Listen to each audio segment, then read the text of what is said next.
Halo saudaraku yang saya kasih dalam kasih Kristus, kita berjumpa lagi dalam program Kuasa Kebenaran.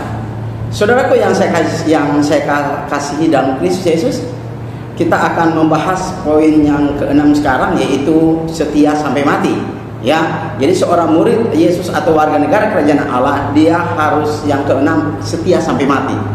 Nah, saudara yang saya kasih dalam kasih Kristus, sebelum kita akan membahasnya lebih jauh, sebelumnya mari kita berdoa. Aba ya Bapa yang ada di surga, Bapa yang Maha Kuasa, pencipta langit bumi laut dan segala isinya, kami bersyukur dan berterima kasih kepadamu Bapa dengan segala kerendahan hati kami. Kami bisa berjumpa kembali di dalam acara ini, adalah pekerjaanmu. Dan Bapa, biarlah acara ini dapat berlangsung dengan baik dan sukses karena kami mengandalkan Engkau Tuhan. Dan Bapa, biarlah acara ini dari awal hingga akhirnya jadi sesuai dengan kehendak-Mu. Dan bagi kami sebagai pendengar, pelihat, biarlah ini menjadi berkat rohani bagi kami, menguatkan iman kami agar kami tetap setia kepadamu. Dan bagi sebagai pengajar, biarlah ini merupakan pengetahuan yang senantiasa ditambah dan mengajar semua orang agar banyak jiwa yang mengenal kebenaran dan diselamatkan, nama-Mu dipuji dan dimuliakan. Terima kasih Bapa di surga, kami siap untuk mendengarkan firman-Mu. Dalam nama Yesus kami bawa doa ini kepadamu. Amin. Saudaraku yang saya kasih dan kasih Kristus, poin yang keenam pada saat ini kita akan membahas tentang setia sampai mati. Saudara, mari kita membaca firman Tuhan yang terdapat dalam Wahyu pasal 2 ayat ke-10. Saudara, dalam terjemahan Indonesia Yunani dikatakan begini, saudara. Jangan takut terhadap apa yang harus engkau derita. Sesungguhnya iblis akan melemparkan beberapa orang dari antara kamu ke dalam penjara, supaya kamu dicobai dan kamu akan memperoleh kesusahan selama 10 hari. Hendaklah engkau setia sampai mati, dan aku akan mengaruniakan kepadamu mahkota kehidupan. Saudaraku yang saya kasih dan kasih Kristus, kita akan membahas tentang setia sampai mati. Saudara, kata setia dalam bahasa Yunaninya adalah pistos. Ya, sekali lagi, kata setia dalam bahasa Yunani adalah pistos, yang artinya setia, dapat dipercaya, handal, dan tidak murtad atau tidak bergerak. Nah, saudara, yang menjadi pertanyaannya adalah kenapa itu harus melekat pada diri kita sebagai seorang anak Allah, murid Yesus? Karena poin yang kedua kita akan bahas mengapa seorang murid Yesus itu harus setia sampai mati. Ya, nah poin yang kedua, ya, mengapa seorang murid Yesus atau warga negara kerajaan Allah harus setia sampai mati, saudara? Pertama, saudara, adalah karena kita sudah ditentukan bahwa kita harus menderita. Itu dijelaskan dalam 1 Tesalonika pasal 3 ayat ketiga oleh Paulus kepada jemaat di Tesalonika, bahwa sudah ditentukan oleh Allah bahwa kita harus menderita ketika kita menjadi warga negara kerajaan Allah, menjadi warga dari kerajaan Allah itu sendiri, saudara. Jadi ketika kita menjadi warga negara kerajaan Allah, setelah kita dibaptis, keluar dari dalam air baptisan, wajar kita mengalami aniaya atau penderitaan karena memang sudah ditentukan, saudara. Itu poin yang pertama. Poin yang kedua adalah mengapa murid Yesus atau warga negara kerajaan Allah itu harus setia sampai mati?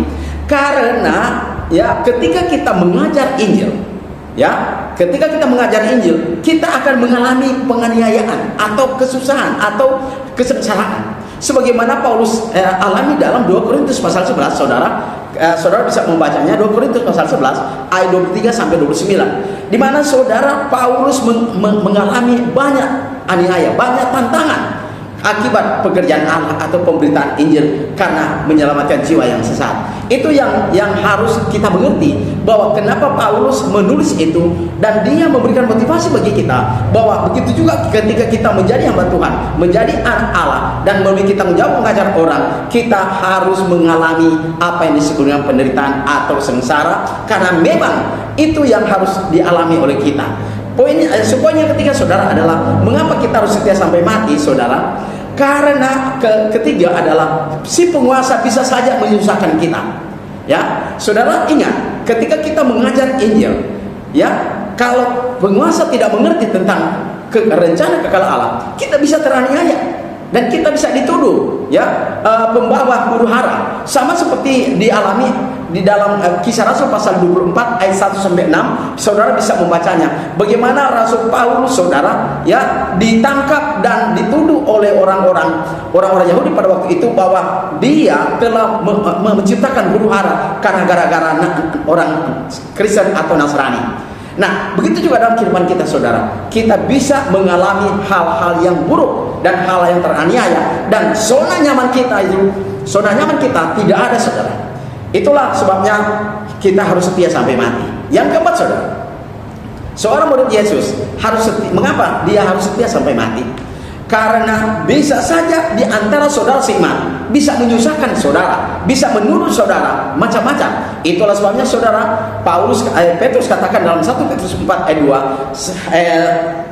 kita harus percaya kepada kuasa Allah. Jangan iman kita bergantung kepada manusia, tapi bergantung kepada kuasa Allah. Itu juga dijelaskan oleh Paulus dalam 1 Korintus 2 ayat ke-5, bahwa jangan imanmu bergantung kepada manusia. Ketika kita bergantung kepada manusia, manusia bisa saja menganiaya, bisa saja membusukkan nama baik kita, dan kita bisa saja dicela oleh karena kita menjadi orang Kristen yang benar. Dengan demikian, saudara, mengapa kita harus setia sampai mati? Karena kita kalau tidak setia, kita akan murtad. Jadi, saudara, ada pengajaran mengatakan sekali selamat tetap selamat. Saudara, tidak seperti itu. Contoh, saudara, 1 Korintus pasal 9 ayat ke-26-27, Paulus menjelaskan kepada jemaat di Korintus bahwa aku berlari-lari menuju sasaran. Ayat ke-9 27, bahwa aku menyisir tubuhku, jangan aku yang mengajar, aku sendiri yang terbuat. Saudara, ini menunjukkan kepada kita bahwa kita harus setia sampai mati.